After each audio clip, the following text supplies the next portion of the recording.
come and tell you guys what it's all about. Okay, first of all, let me start from the beginning of P Square. I think most of you already know the story and how Smooth Criminal started through MMPP, then they now became P Square.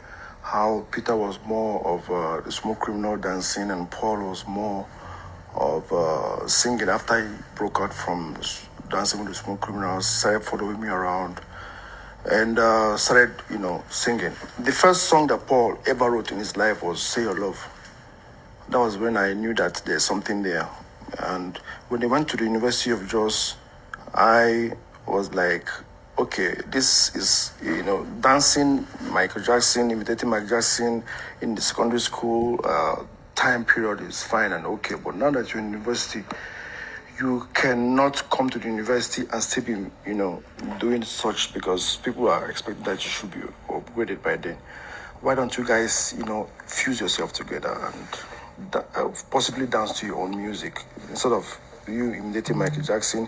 Paul, bring your song, fuse it together. You guys can form a team, and that was how P Square came about to be. So, long story short, we started the hustle from Jos together. Then we now came to Lagos, and everything is history. How we sacrificed everything to make the team work. How we came from just having nothing to Lagos, and working together as a team till this moment of crisis here and there every now and then. We started in 2013, ending of 2013. So it's crazy because it's kind of emotional, but it's something that needs to be said, and it has to be said just to get the record straight.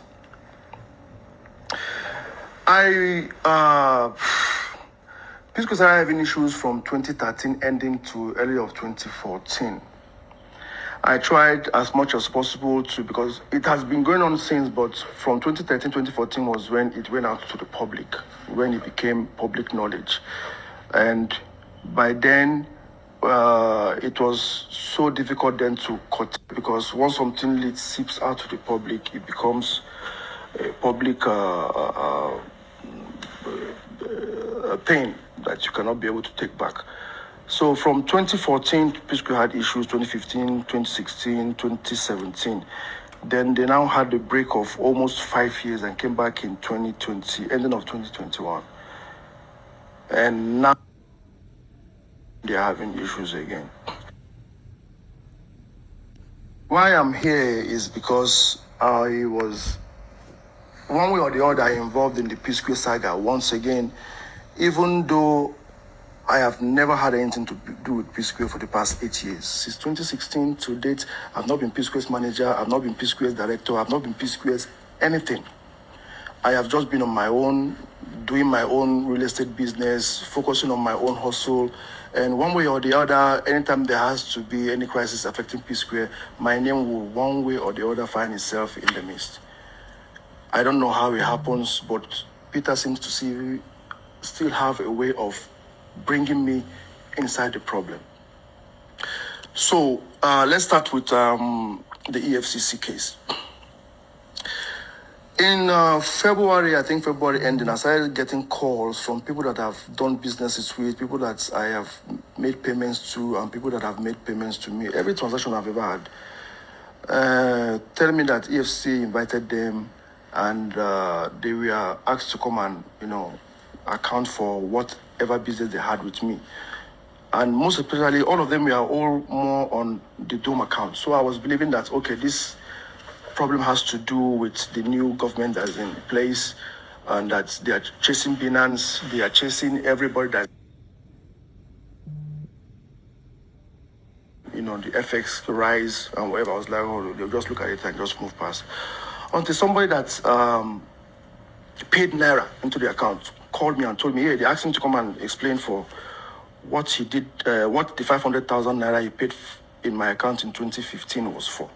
Then I was like, okay, this is not about FX or Binance anymore. Something fishy is going on.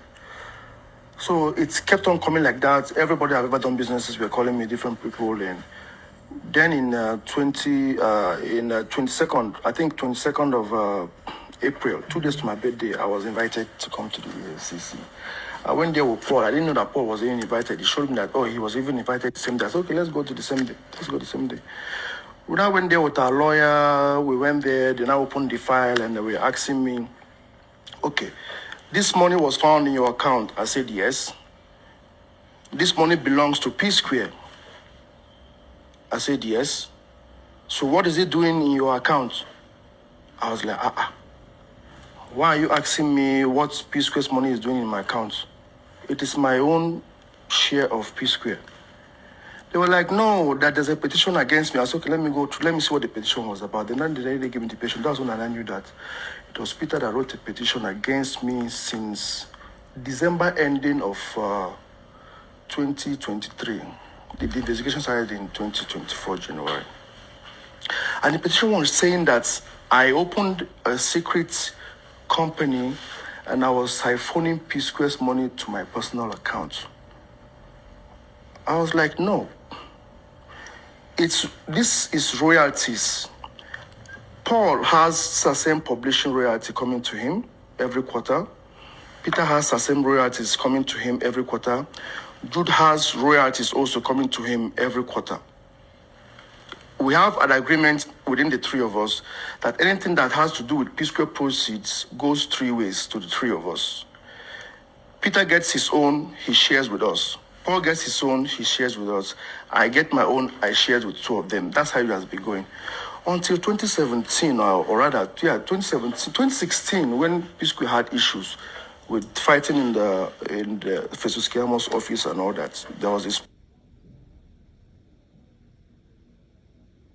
P Square. Peter stopped sharing. Paul came and gave me money. I was like, I think you can keep your money because Peter has stopped sharing. So I think what is going to happen now is that everybody should start keeping what they get because Peter is incommunicado now. Nobody can reach him. So I think that's the best thing. People were like, let's everybody keep what they get. And that's how it has been for over 4.5 to 5 years or thereabout till 2021 November when they came back together. And I did the noble thing, which was I returned the catalog back to the fold so that the three of us can be sharing it equally as usual, which was what was expected of me to do. But surprisingly, they refused to return their own. As I'm speaking to you right now, they are still keeping the royalty publishing that they receive quarterly. Peter is still keeping his own to himself. Paul is still keeping his own to himself. The one I was keeping to myself, I have returned to the fold. The three of us are sharing since 2022, early 2022, sometime like that. That was my story to the EFCC. And they said, okay, but the two of them are P Square. That Peter said that I was an unemployed graduate from Jos that didn't have any job, and they had when they had issues with their former manager, may so rest in peace, Bayo, that they now invited me to come and manage P Square for them so I can be on salary. I told him no, that I was one that brought them to Lagos, that I was one that even made the group P Square. They said no, that was what Peter told them. I said, okay, that means when I'm coming tomorrow, I'm going to bring my CACs, I'm going to bring my MOUs, I'm going to bring every document that I had. This is the MOU. The MOU clearly stated that the P Square comprises of 3 entities, Peter, Paul, Jude. Every process of the P Square goes 3 ways to Peter, Paul, Jude. Nobody has the right to take every P Square song, catalog, video, likeness, image, outside the benefit of P Square. So, in a nutshell, I was able to establish that I am not a bystander, that I was P Square, that I played my role in the P Square situation. Long story short, they started asking me some questions that I felt very irritated about, even though I did not understand them, but now I do understand. They were asking me, okay, I built a mansion in Okoye. I said yes. Where did I get the money from? Now it became. I've already explained to you what the money you said was petitioned against me in the account, what it was for. That this is my own money I was keeping from the royalty. Go and check Peter's own. You see his own in his account. Go and check Paul's own. You see his own in his account. Peter cannot come and say Jude is stealing our money from us. You come and just look at the account and see P-Square's money and say, Peter said he's stealing his money. Look at the money here. I said no. Check Peter's account. You see his own share there. Check Paul's account. You see his own there. Why are you just flashing the light on my own alone? So I told him that now you're asking me, I built a mansion, where did I get the money from? This one, where did I get the money from? I was like, yo, P Square ended in 2017. I have devoted my life from the day even before I went to university. I devoted my life in P Square. There is nothing else I do aside P Square. I put my life on hold just to make sure that P Square succeeds. And all of a sudden, I am wanted out of P Square. I didn't have a problem. I saw what you guys are saying. Jude, is it by force? Leave P Square alone. Leave P Square alone. I understand that the fans are more interested in what their favorites wants, not what the truth is or what is the right thing to do. And by 2016, I decided to say, okay, no problem. If this is what they wanted, I needed to step down. Let me step down. Let me step away. I stepped away. P Square ended. I had another thing to do. I sold my house in America. I sold my house here.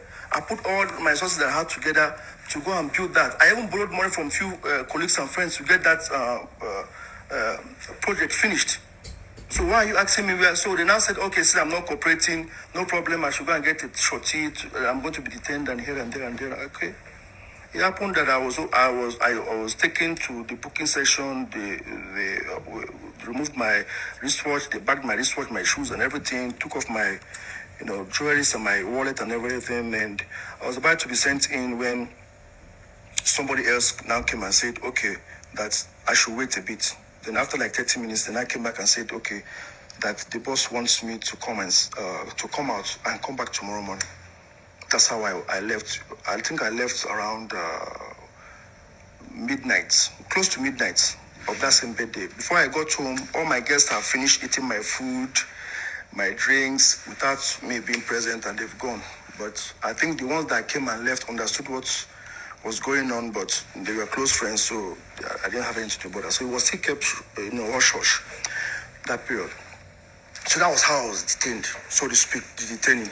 I spent the whole day from 9 o'clock in the morning till that midnight of that same day of my birthday. So I literally spent my birthday in the EFCC custody or detention or whatever you want to call it. So, and I came back, I was like, okay, seriously, what is the meaning of this? Somebody is sending a petition against me that I siphoned money. It's like saying, you are accusing me of having a bag of rice that belongs to 3 of us, but you have a dozen bag of rice that belongs to 3 of us in your possession. How are you accusing me of the one that I have? Okay, if that's your case, let's go and see how it's going to end. The EFCC people wanted to keep it hush-hush until it came out in the public domain that, P Square are now in the EFCC, they're having tussles and here and there. I had nothing to do with P Square. I just had a petition against me about royalties. Then all of a sudden, the royalty thing now shifted when he found out that all these allegations are not holding anything, because what he told them, that me being a bystander, is not what was established. It was established that I was part and parcel of P Square on papers and everything. So he now went back to 2008, 2009, when we came to Lagos, the first account we ever opened, for me to explain every transaction that's ever happened in our account for over almost 19, 20 years. I can't even remember the money I spent last week. And somebody is asking me to account for money spent 19 years ago. What it was for. Every morning that has my name on it in the account must be explained. I was like, okay, no problem. Let me get it. Let me see what I can be able to do with that. I was able to, by his grace, have, if not all of them, most of the accounts that he was pointing at. Most especially, there's this tree that he was mentioning. I think that's how he was trying to get Paul involved in the whole thing. Saying that me and Paul were sharing monies without giving him his own share. He now pointed out where there was an account where Paul had $100,000 and there is none for him. And that place where Paul had $150,000, there was none for him, and one of whoever. Then I was like, okay, let me go and look at it and find out what, because it's been like, that's 2013 and 2014. I said, let me go and check it. That was over 10 years ago. 2-3 days later, I came back with my defense and I was like, this $100,000 he's complaining about was exactly the same day he got engaged to his girlfriend, then girlfriend, now wife. He bought a Range Rover for her, same day, same time. Paul did not buy Range Rover for anybody. He said, Jude, put my own in my own account, and I did that. Why are you calling EFCC on me to come and explain what Paul is doing with $100,000 in his account when you use your own to buy a Range Rover to engage your wife? Same day. The second one of $150,000 was on the middle of January 2014. You told me you wanted to buy a Bentley. I gave you $200,000. Paul said, I'm not buying a Bentley. Put $150,000 in my account and send me $50,000 to go to America to catch fun with. And now you are asking me to come to EFCC to come and explain why Paul has $150,000 in his account and you don't have yours. Paul has $150,000 in his account. You had a Bentley. The thing was so annoying, so frustrating that I am now the person that has to be explaining what your memorable times, periods are supposed to be for you. Am I supposed to be the one to remind you of when you engaged your wife with a Range Rover? That was when Paul had his money. The data is very clear there. Am I supposed to be the one to tell you that you bought a Bentley? Paul did not buy a Bentley. That's why Paul had $150,000 in his account.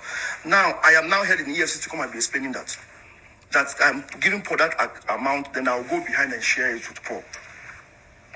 Now, all those accusations now went. There's one again that he held very dear. Very little amount, 25,700. That's why he got Jason Njoku involved or something. That there's when money got into our account, $25,700 and something $1,000, that me and Paul within 4 hours or whatever came and split the money in half. Yeah, it was true. I saw it. And I was wondering, why would 25,000 something get into our account and me and Paul will share the money into two immediately? Then I was like, okay, let me go and investigate. And I went back and I checked. And lo and behold, there's an email that Peter wrote to Iroko, telling them that they should split the money into three and send him his own because Pisco is having issues and he doesn't want the money to be put in our general account. Jesse now wrote an email saying, okay, gentlemen, after discussing individually with the three of you, this is how the money is going to be shared. Jude plus Paul, $25,750. Peter, $12,850. Peter's money was sent to him directly. Jude plus Paul's money was now sent to Northside Entertainment account, which he now saw in the account and picked it out and said, this is the evidence that Peter, Jude and Paul are sharing money behind his back. This thing happened in 2016. And EFCC is holding me, asking me, interrogating me on that to explain. What am I trying to say? Everything about this EFCC thing is just mind-boggling and crazy. Now let's go to the secret company. My people, the secret company is none other than Northside Music Entertainment. I signed Cynthia Morgan with Northside Music Entertainment. All Cynthia Morgan videos has Northside Inc. in it. How is it a secret company to Peter all of a sudden in 2024? No, I want to understand. How is Northside Music that has a CAC certificate registration since 2015? How is Northside Music that was registered, according to him, the address of the secret company was my wife's. That's how had to get my wife involved. It has to do with my wife's people's or my wife's home address. Please look at the address here. You can see what the address says. It's 178 Lola Holloway, Omole. Both my address, both my signature and Ife's signature says the same thing. Can you see that? Look at it. So why would it say Umokeke Ifeoma Chidinma 178 Lola Holloway, Jude Okoye Chidozie 178 Lola Holloway? This is the same Squareville. That's the address of Squareville where the three of us, Peter, Paul, and Jude, lives. Or rather, we were living then. That was the address that was used to open the secret company. Peter has to look for a way to make whatever that has to do with my account look fraudulent. I don't understand. CAC, every company registered in CAC is in public domain. This thing has been registered for 9 years. City Morgan was signed in October of 2013. Then I wasn't expecting to sign City Morgan. Like you people already know, the contract was prepared by City Morgan and her then manager, Joy. They came to my room suddenly begging, let us do this. So I did not have any company that I run with. I'm only running with Northside Entertainment, which was P Square and me. I was like, okay, to make it a little formal then, and I used the letterhead of Northside Entertainment to print the first page of that agreement. But whatever write-up that is about the agreement is talking about Northside Music Inc. This was 2013. We're talking about 11 years ago. What is so secret about Northside Entertainment? Everybody in this entertainment circle knows about Northside Entertainment except Peter. He all of a sudden was shocked that he discovered a secret company called Northside Entertainment, Northside Music. So now my wife got entangled in it because obviously you cannot open a corporate account in Nigeria as a single entity in 2015. I don't know about now. So I had to get her inside as my second director, and that was how her name ended up in these documents. When I went to the EFCC, we had to go and sit with the EFCC boss, the three of us. And the man asked Peter, why are you bent on wanting to involve Jude's wife in this matter? We have investigated for 6 months. There is nowhere, there is no how, there is no means that we have found any connection that has to do with her. They just used her name as a second director in the company registration. She's not in the banking. She doesn't have access to the account. She doesn't have any security. She's not security to the account. Why do you always want to have her involved? I've told you several times to leave her out of this. And Peter's answer was, he has to get her involved because if the table was turned the other way around, we're going to involve his wife. That he should go and see what I was talking about his wife on social media.